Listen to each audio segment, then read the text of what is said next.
Ritual and Remedy RX. Drum of the earth, breath of the body, spirit awakening with Dr. Janelle Clayton. Medicine flows through bone and breath, through rules and rhythm. Remember your body, remember your medicine, remember who you are.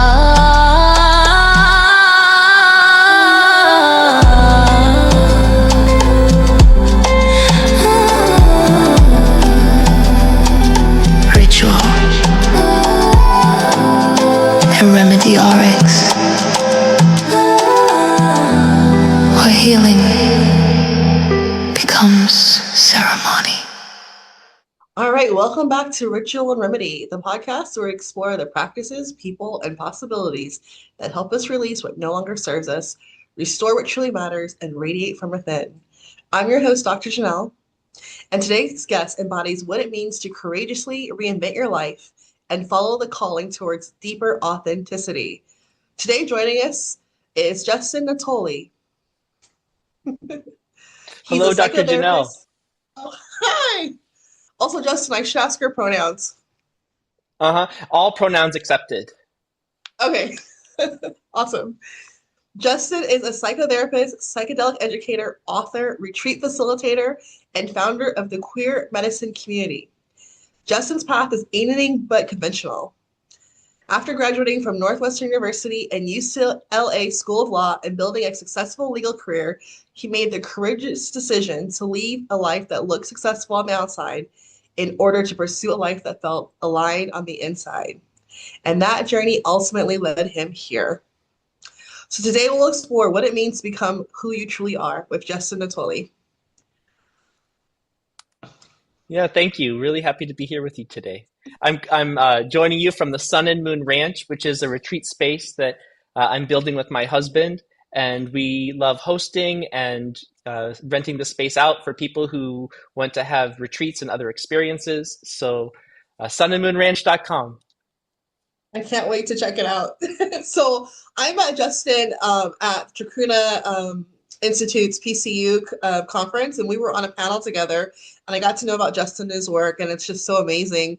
So Justin, tell us a little bit about yourself, your work, your passion, and just let the people know who you are. Yeah, thank you. If you were going to boil down kind of the medicine that I want to leave into the world, or the message that I want to leave, it's you are the medicine. It's the idea that within each of us is this unique divine spark that came straight from the source of all creation. You didn't create it yourself. It's a gift, and it's what links us to all of creation. And this unique spark is infinitely complex, ever unfolding, totally unique. It exists once in a universe, only through you. And we can suppress it, or we can listen to it and nurture it and allow it to express itself into the world. And that this unique essence, this essential spark, is really the greatest gift that you have to offer, because only you can offer it. But the overculture really makes it difficult for us to get to know our unique spark, because the overculture today, it wasn't always this way, sends this message that there's one normal way a human is supposed to be. And this idea of normal isn't necessarily what's good for people, it's what maintains the status quo. And so we squeeze ourselves into boxes, we cut off the parts of ourselves that don't fit the mold, and in doing so, we lose touch with our unique essence, and the world loses the greatest gift we have to offer. And so a lot of our, mental health institutions sometimes might label a mental illness, which pathologizes an individual, which is really a sneaky and deceptive way, right, to distract us from the idea that what if addiction, depression, anxiety, what if these are actually normal reactions to living in a sick culture where we are disconnected from the truth of who we essentially are. And so the work that I do is helping people get more in touch with that unique essential essence inside of them, to expand their hearts with compassion so that we can meet these parts of ourselves with curiosity and love. And that's really the mission that I have, that you are the medicine that the And I world really felt desperately that needs. when I met you, Justin, I felt that spark radiating and I felt like so much authenticity and I felt like I could be myself too. So you definitely Mm, bring that to people like in a very like physical, visceral way. And I really enjoyed that of you embodying your work that way.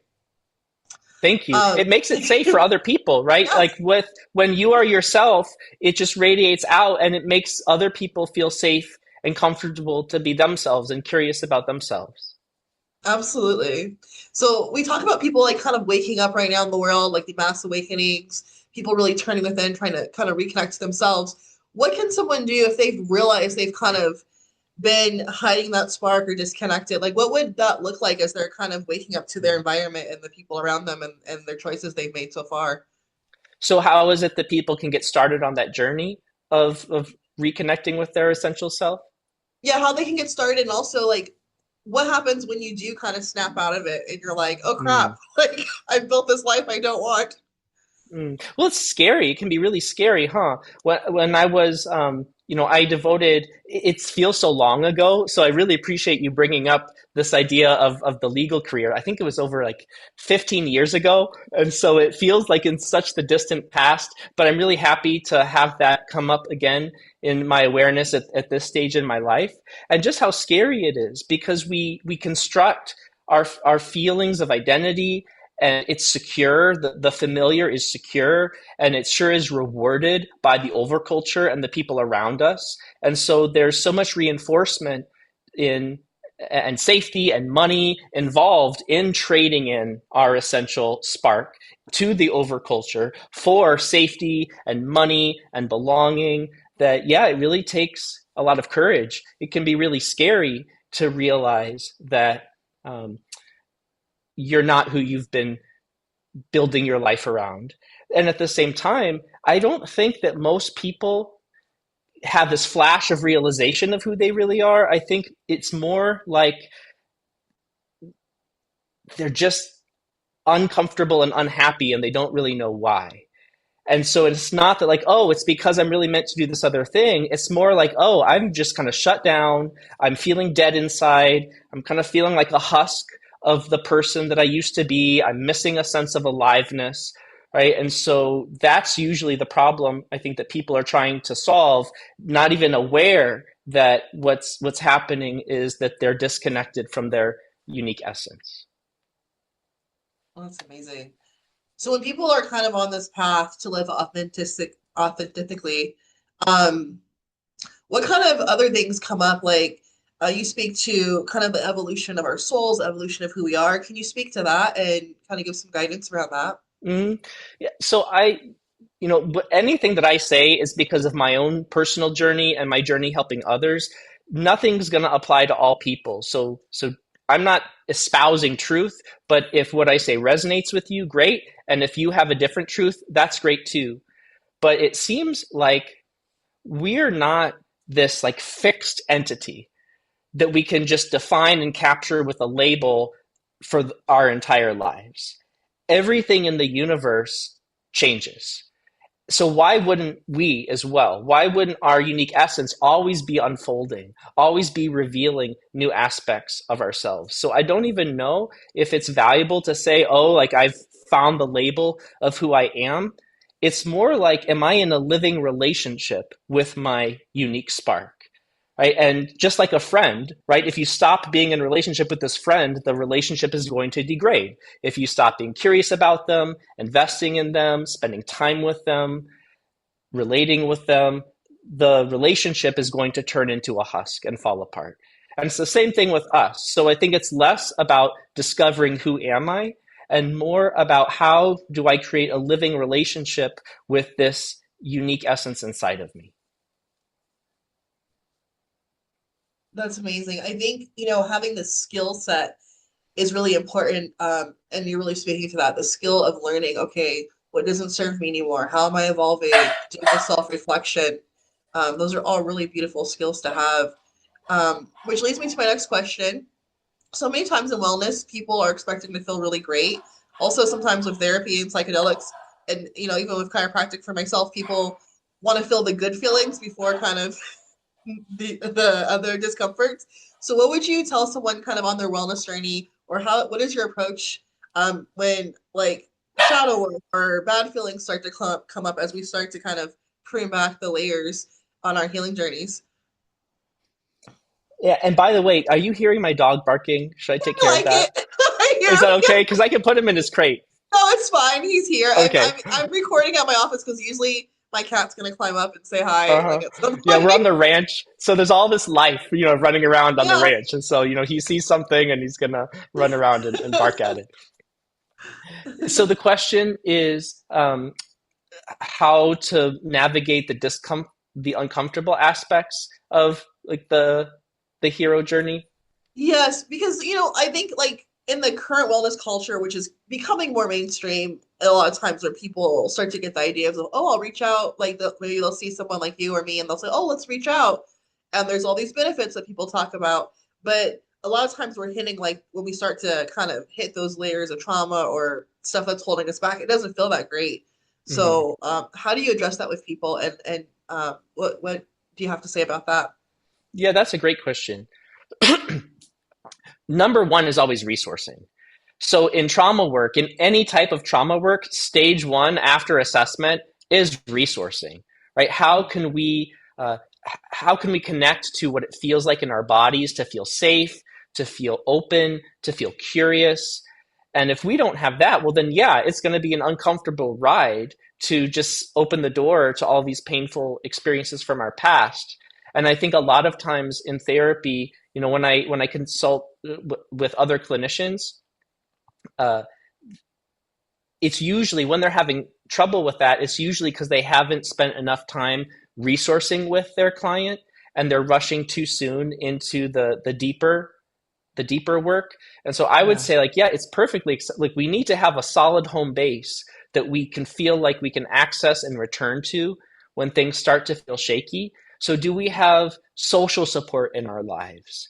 Do we have nourishing practices that fill up our tank? Do we have nourishing movement? And I'm not talking about, uh, beauty oriented exercise, which is great if you like that. But nourishing Mhm. movement is just any way that we move our body that feels Yeah. nourishing for our body, not with the goal of looking pretty. Do we have, are we getting enough rest? Do we have access to feeling connected with others and feeling connected to something greater than ourselves? Do we know what safe feels like?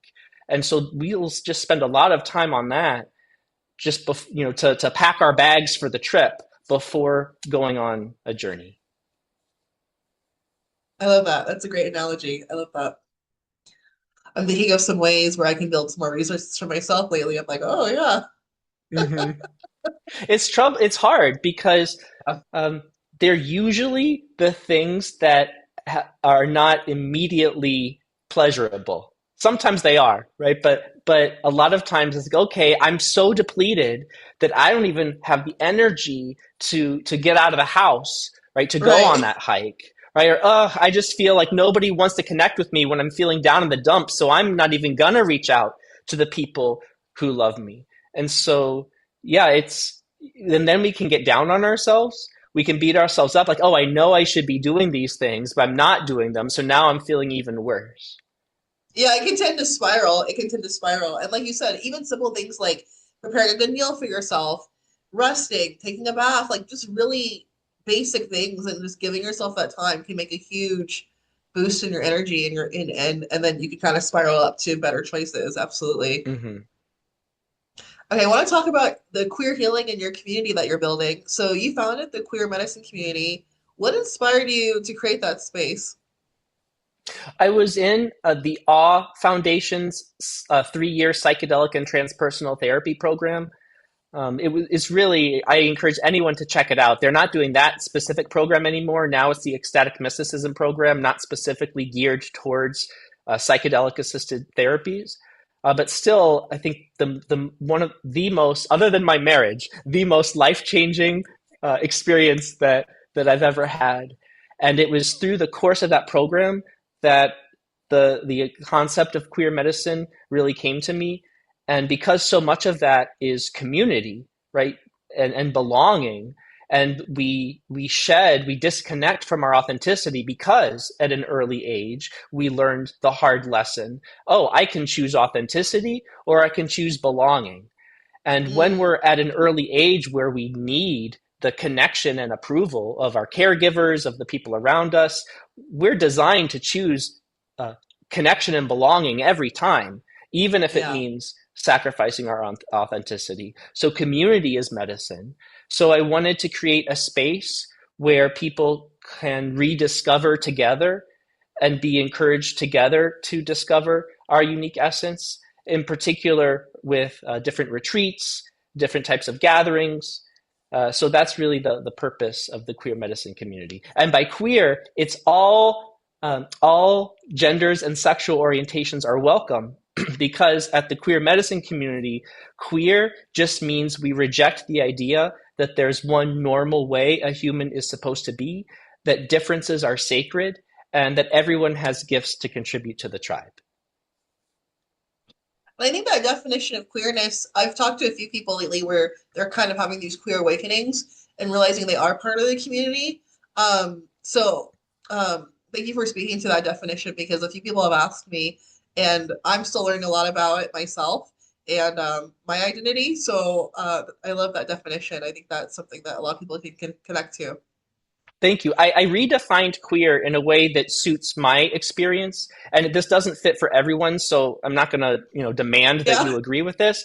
But the dictionary defines queer as differing from what is normal. And there's another, as a verb, I think it means to spoil the effect or the success of something. So, like, to queer a contract would mean to void the contract. So, baked into this definition of queer in the dictionary is this idea that there's a normal way that a person is supposed to be, Right. and it positions Yeah. queerness as in opposition to what is normal. And then there's the pejorative tone, right? Oh, it spoils something. And so, but there's something that did seem essential in this definition. If you take out the pejorative tone, and that's one, that queerness represents some type of otherness, and two, that there is a disruptive quality in queerness. So I redefined queer to keep those gems, but to get rid of the pejorative tone. And so my definition of queer as an adjective means what it was transcending, like transcending the categories altogether. It's not in front of me, but it's basically uh, transcending the categories altogether. And as a verb, meaning to bring in what was once cast aside. So to queer a conversation would mean to bring in voices into the conversation that have traditionally been excluded. And what this does is it kind of flips the old definition on its head, so that it's not queerness that's the problem. It's the illusion of normal that's the problem.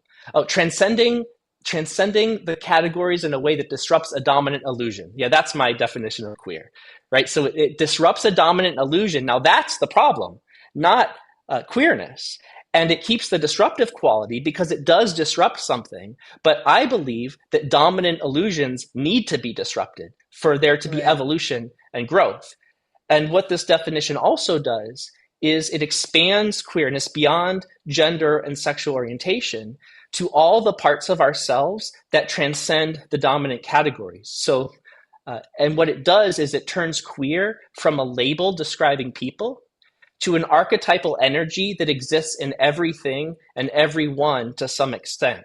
So light is queer because it's both a particle and a wave. It's a paradox. It's not one, Mm, it's not the other. It transcends it all, shattering our idea of what, the illusion of what it is, what life is. Dreams are queer. Dreams aren't waking life. They're not unconscious life. It's this kind of space in between that transcends the categories altogether. And it's a place of fantasy, imagination, paradox. And so in a lot of my writing and speaking, we have this dominant idea in most, post-industrial Western cultures that, and I apologize for this language because it doesn't work, but the divine masculine and divine feminine. And of course, these archetypes expand much beyond gender. Yin and yang might be another way to describe these archetypes, but unfortunately, our society just uses those terms. So that's why I use those terms that people are familiar with. But there's Right. actually a third archetype. Divine queer is what I call it. And, two is a tug of war. Two is not stable. Three is really a stable force. So I think what there actually is divine feminine, divine masculine, and divine queer. But our overculture, just as our overculture minimizes and oppresses the divine feminine, it just erases the divine queer altogether. And if you look, it's everywhere. So in the brain, right, divine masculine, and again, this is not gender. These are just archetypal forces. But some people associate the left brain with divine masculine. It's logic, it's reasoning. Some people associate the right brain with divine feminine. It's creativity, it's imagination, it's the body. Well, the corpus callosum would represent the divine queer. It hides in plain sight because it's different. That's one of the essences of this archetype. It's different. There's paradox, transformation, non-duality, fantasy, and imagination. The corpus callosum, we don't think of it when we think of the brain because it's different than the other hemispheres, but it's actually a network of fibers that connects the left and the right brain. It turns a binary into a spectrum. So this divine queer archetypal energy exists everywhere in everything, including in us, right? But the overculture has changed our relationship with this energy. Whereas in many indigenous cultures throughout history, this divine queer energy was a sense of, wow, this expands beyond anything I can understand. Wow, this is so different than the paradigm I'm used to. Wow, this is a source of wisdom for me to engage with curiosity and fascination. But in order to preserve this idea of normal, and a lot of the genocide in the Americas, right, it was a reaction to this divine queer energy, as a lot of indigenous people in the Americas were gender expansive. They had liberated views about sexuality. And so, the white colonists came in, and instead of a wow, it was an uh-oh. Uh-oh, this is different. Uh-oh, this threatens my understanding. And so that's one of the reasons why, right, the giving right reasons for colonists to obliterate an entire continent of people. And so this shift in our understanding of this divine queer archetype has remained, where we meet what is different with an uh-oh. Uh-oh, that's not what I understand. This is bad. This is the problem I need to fix, rather than what is other being a mystery that we can explore for its gifts. Do you feel that so many people that are decolonizing their minds and lives that they're also decolonizing their queerness?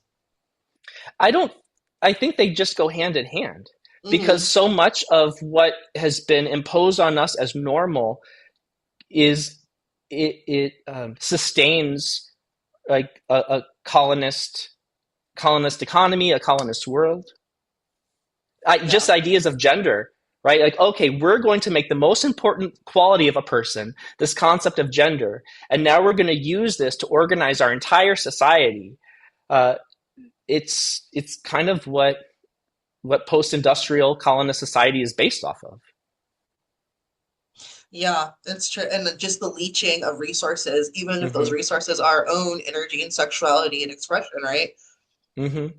If you think about it, there's there's an alarm system in our brain called the amygdala. And the amygdala's job is to take all the information from our senses as well as our thoughts, and to determine, are we safe and satisfied with everything we need, or is there a threat or a lack of something that we need? If our amygdala decides we're safe and satisfied, our entire psychology and biology is oriented towards thriving in a world of abundance together. We are grateful for what we have. We're cooperative with each other. We're egalitarian. We dream big dreams together, and we work together to make those dreams come true. But if our amygdala senses that there's either a threat or a lack of something essential, it pumps stress hormones into our blood, and it activates the state of fight or flight. And in this fight or flight state, our entire biology and psychology changes. So instead of being oriented to thrive in a world of abundance, we shift to surviving in a world of scarcity. So now we're competitive with each other. We are hierarchical and we impose our power on others. We hunker down and we dream smaller dreams. We hoard our resources and we don't want to share. But the thing about the amygdala is it's not very smart. It can't tell if a threat or a lack is real or just imagined, just a voice in our head or an actual reality. So we, in our post-industrial cultures, we're walking around in this sense of scarcity and lack when we actually like look at everything we have all around us. If we Yeah, just changed our attitude, the world is so abundant. it's true. But Yeah. but the world economy is dependent on us in this survival in a world of scarcity state, so that we consume to fill the void, so that we compete with each other, and that we are focused uh, on growth and more and more and more because we never have enough.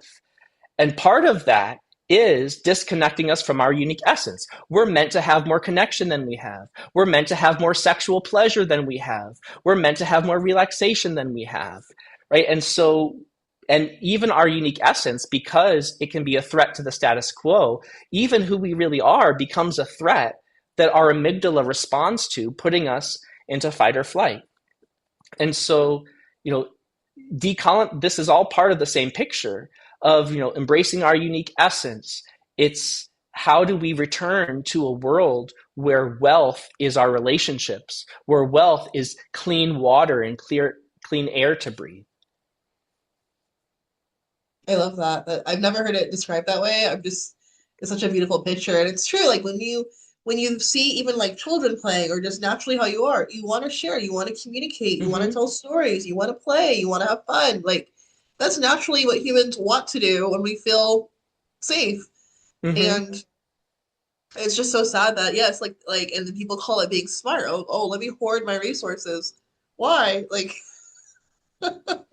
I'm thinking of, right, and like the toilet paper example during the yes, early times of lockdown. There was actually enough toilet paper to go around, but it was our perceived lack.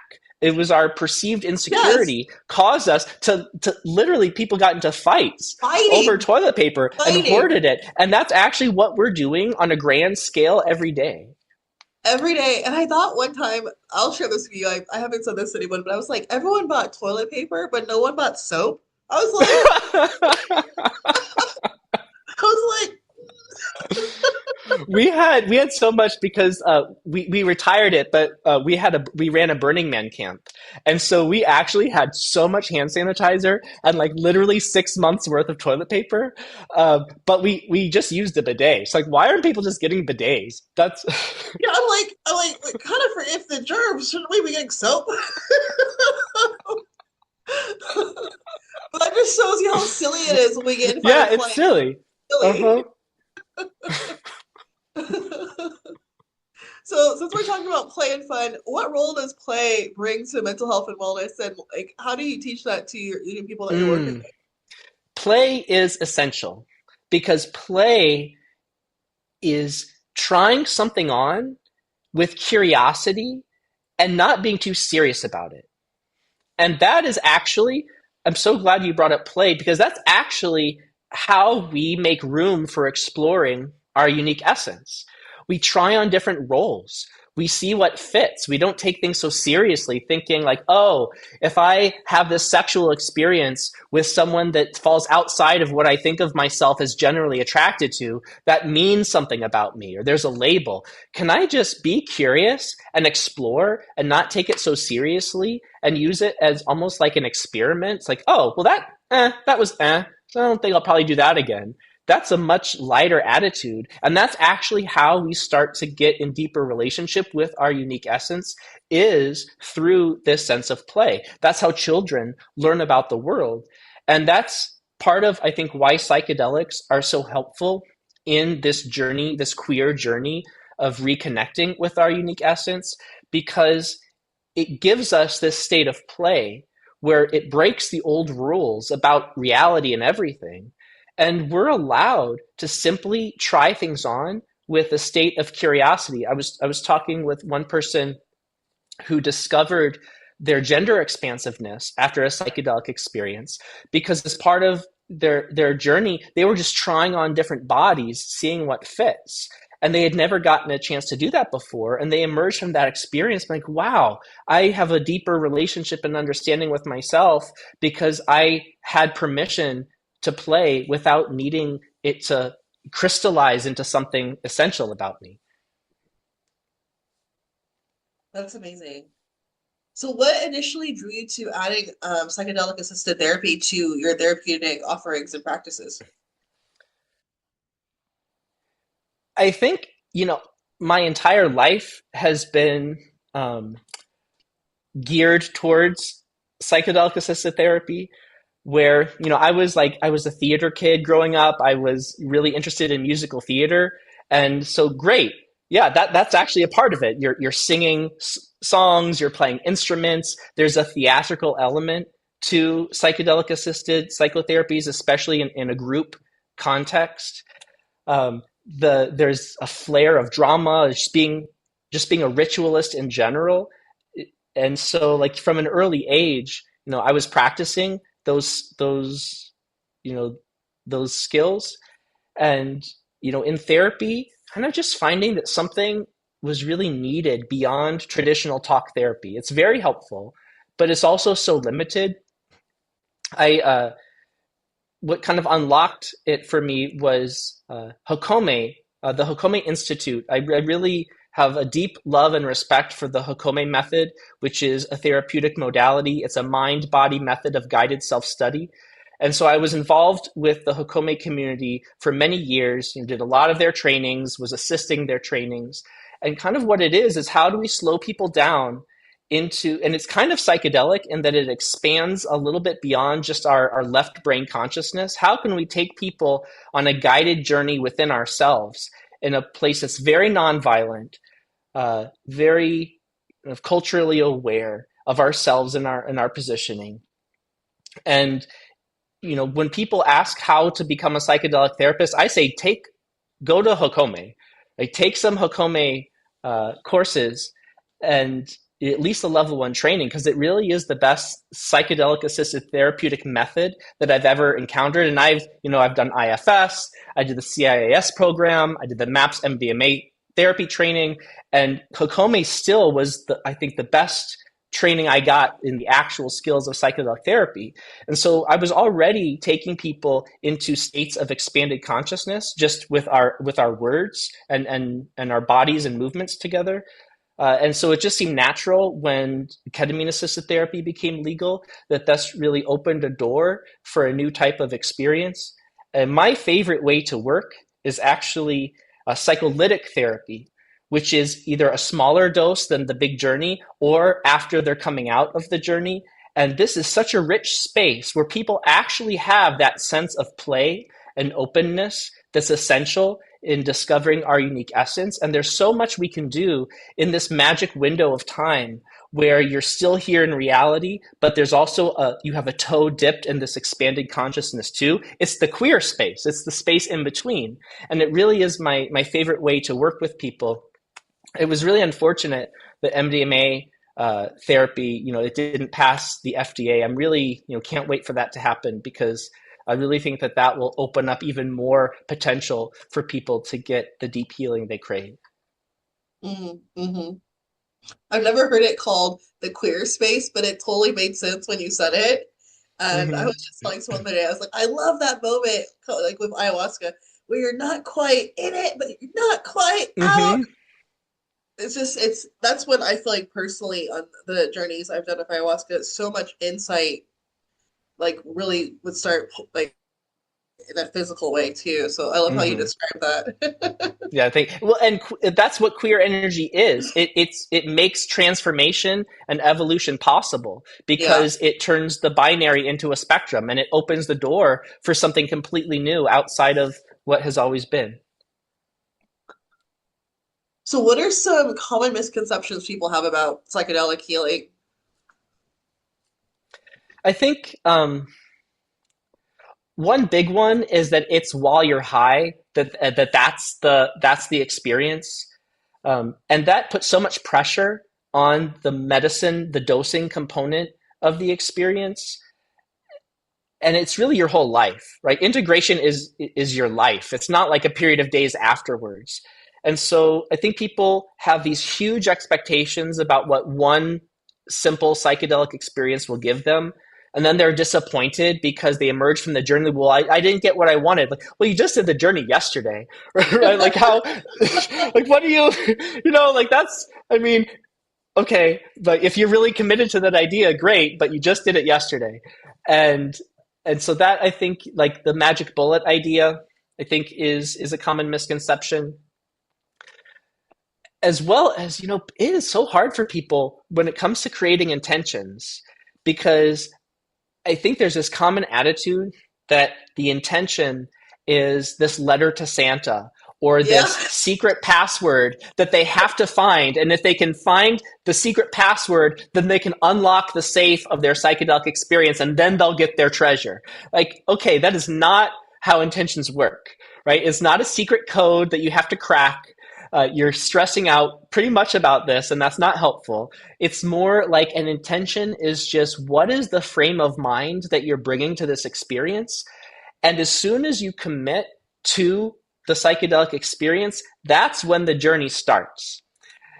So life generally gets a little wonky for people when they commit to a psychedelic journey. But again, they see it with the uh-oh, right? Uh-oh, this is different. Uh-oh, what is this? Well, can we see it with a wow? Wow, this is really coming up for me. How do I relate this to the frame of mind of the journey that I want to get out of it? Right. And so it's, even from that very beginning, it's not just when we're high on the medicine that we're doing our work. That's a tiny, tiny bit of the experience. So you used a few words that I don't know if our audience is familiar with, depending on who's watching this. You talked about integration and Mm-hmm. preparation. Can you speak to those practices and why it's so important for building safety within our nervous Uh-huh. system? Yeah. So if you think about like a physical journey, like you're going to journey out in travel, right? Well, what do you do first? Well, you prepare. You you figure out where you're going. You might plan some activities for when you're there, but you also pack, right? Because you need to be well supplied and resourced when you go on your journey, and that's what the preparation part of the experience is. It's kind of like if you clear a path and make a road, you're going to go a lot farther and further in your travels than if you're just hacking through the brush as you go. And so preparation is everything from there's the resourcing aspect, right? Like, oh, in my life, like, oh, maybe I better spend some more time, meditating in advance of the journey, having some nourishing movement, spending some time in nature, spending time with the people who love me, removing from my life some of these things that are toxic to me. Like maybe for, the week before my journey, I'm not going to go on social media. I'm not going to go into spaces that are really energetically intense, right? Is how do we prepare our vessel so that we can get the most out of this experience? And part of that is setting an intention, which people get really kind of finicky about, but really just why are you doing it? It's perfectly acceptable to say, I'm doing this just because I'm curious. I'm doing this because I just want to try something new. That is a perfectly fine intention. And then once you have your intention, what can you do in advance of that so that you get the most out of your trip? So, let's say my intention is I want to connect with my courage. Okay, well, the journey isn't for a couple of weeks. What can I do now to get me in deeper relationship with the concept of courage? Well, maybe I'll experiment with doing some things that are courageous that I've been afraid to do, and I'll see what that's like. Maybe I'll journal a little bit about courage and talk about times in my life where I think my lack of courage might have happened. It's really maybe I'll draw, maybe I'll do some pictures about me being courageous. It doesn't even matter what you do. It's just to get your mind, body, and heart to start digesting and thinking about something in advance of the experience. So that's preparation. Integration is how do I bring this experience that words can't describe? How do I connect this to my day-to-day life? Because if I don't, right, we'll generally fall back into our old patterns if we don't find some way to reinforce the experience that we had. So, integration has infinite ways that can look, but it's basically when I work with people, I say, what are one or two seeds of the experience that you'd like to take with you? Once they have those one or two seeds, what's a tiny little thing you can do in your life to connect you with those seeds and remember if you've forgotten? So let's say my intention was courage, and I had this experience and I felt like, oh, I saw myself as this ancient warrior and I felt filled with courage. Okay, great. Well, how about maybe either draw or with AI, why don't you come up with an image of this warrior and put it somewhere so you can see it every day? Or, maybe a part of courage, like, you know what? I felt that I really wanted to feel strong in my physical body, and that helped me connect with courage. Okay, well, what can you do in your life to feel strong in your physical body? Maybe you take a boxing class. Maybe you go hiking, right? It's just what are some different ways that are realistic to me so we're not creating this huge plan that we just get disappointed in ourselves because we didn't reach it. What tiny little thing can we do in our lives just to keep that seed alive in our awareness is integration. That's so beautiful. And then I feel like this is really tangible steps people can take. I think so many times people expect everything to be so airy-fairy when it comes to this type of work, but it's like very rooted, grounded in reality in your own life. And like you said, those small things are what really, I know for myself, the small things are really what's transformed me. It's not these big, epic things I want to take on. So I think that's so beautiful. So I have another question for you. What has been the biggest surprise about the work you're doing, and the path that you're on right now? Like, what have been some of the best surprises? I think, I had this idea when I was leaving the law.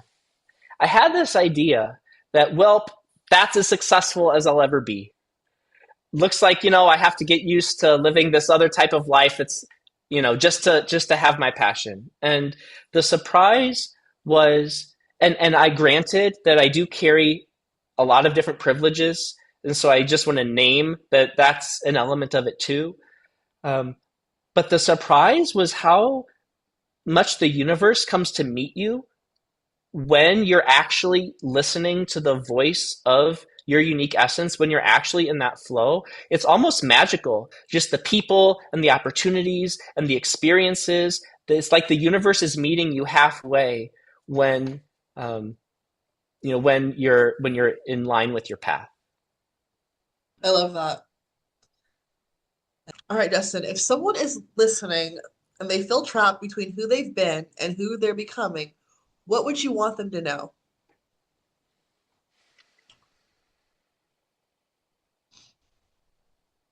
I would want them to,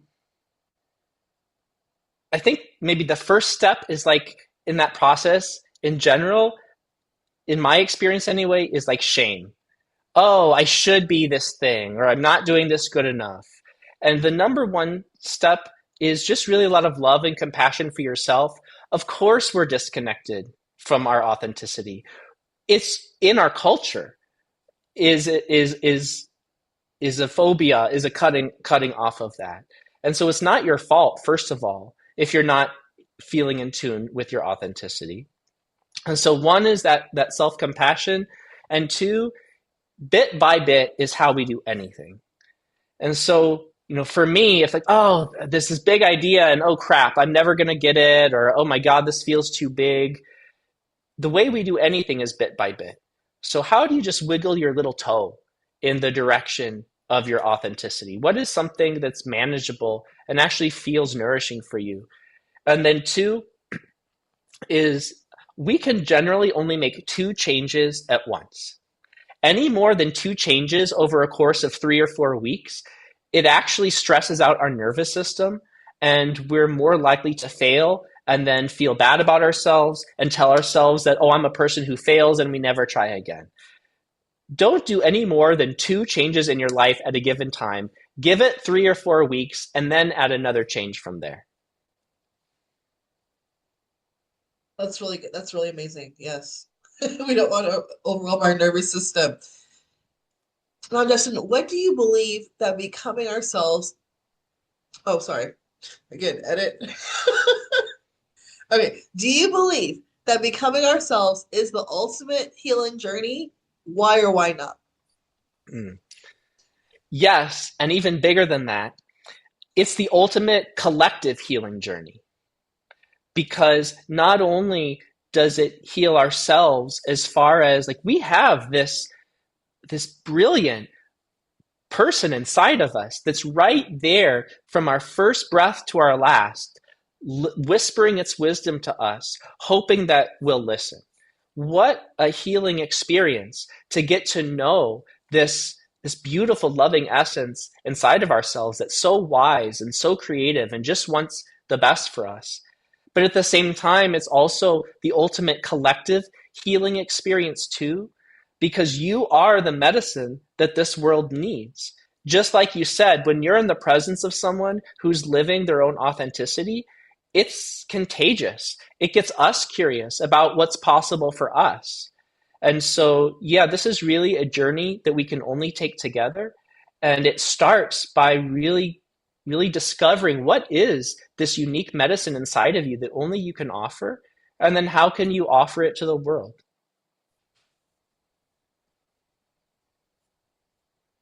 Amazing. If the podcast is named Ritual Remedy, I would love to know what are your rituals, what are your remedies? Okay. I have a gong, and whenever I'm just like not feeling it, like I give it to the gong. So sit down, just give whatever's angsting me, just like give it to the gong is a ritual that I have. Um, Rituals. I think just life is a ritual. Walking my dog is a ritual in the morning. Having like tummy time with him, right? That's a ritual. The before bed, whether my husband and I, he's here working on the ranch most times, but I'm back and forth from here in Los Angeles. And so whether we're together or we're apart, when we go to bed, we have our happiness ritual where we ask, what did I get right for you today? And what made you happy today? And so the last thing that we do with each other is like, hey, you got all these things right today, and this is what made me happy. That's a really lovely ritual that we do. I What are start some I good start my ones? day like with before sessions. I have a little cleansing ritual. I love stop, breathe, be, which is okay. Stop, breathe,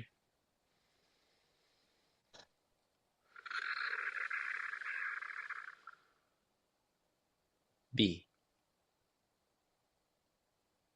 And that before every session, or just if if I remember doing that, that's just a tiny little micro ritual that's really helpful for me that other people can use. We could do a whole podcast on rituals. Just on the rituals and the Yeah, remedies? just Yeah. on rituals.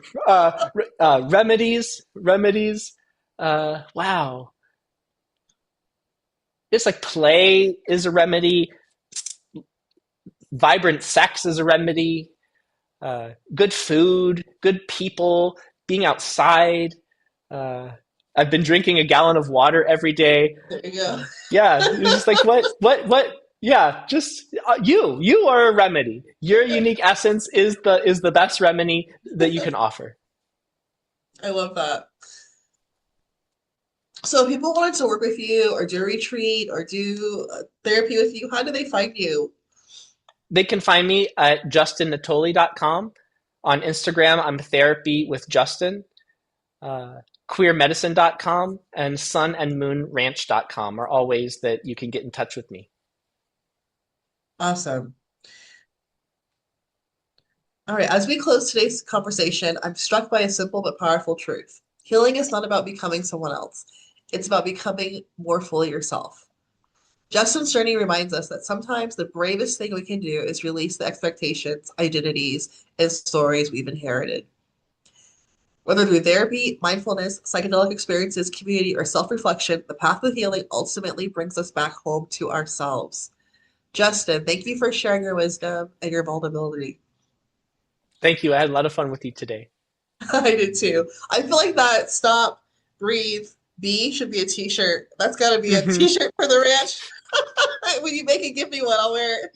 Uh-huh, will do. If today's conversation resonated with you, please subscribe, leave a review, share this episode with someone who may need encouragement on their own healing journey or becoming their true selves. You can learn more about Justin's work and practice and also about the queer medicine community through his website and community platforms. Until next time, remember, you do not have to earn your worth. You do not have to become someone else to be loved. You only have to become more fully yourself. I'm Dr. Janelle, and this is Ritual Remedy. Be well, be brave, and we'll see you next episode.